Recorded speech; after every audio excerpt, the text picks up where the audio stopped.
কে শিখেছে তোমাকে যে প্রেম মানে তোমাকে মানে এই ভালোবাসা, মানে ভালোবাসলে পার্কে যেতে হয়, হাত ধরতে হয়, বিয়ে করা ছাড়া, তারপরে গান গিয়ে গিয়ে ছবি তুলতে হয়, বাদাম খেতে হয় হেঁটে হেঁটে জনসম্মুখে, তারপর দুজনে মিলে ছবি তুলতে হয়।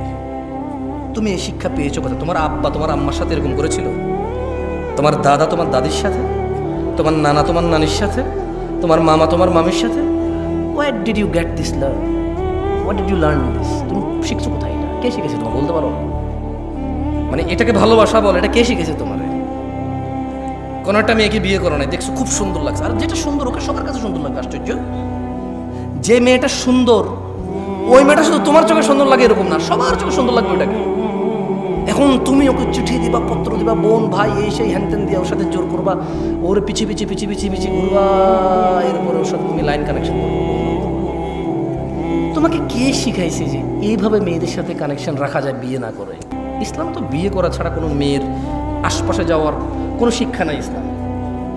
তুমি কোথায় শিখতে পাইছো বলতে পারো আমাকে? বলেন তো কোথায় শিখছেন? নায়ক নায়িকারা শিখেছে। কে শিখেছে? নায়ক নায়িকারা শিখেছে। আল্লাহ আমাদেরকে বুঝার তৌফিক দান করুন, আমিন।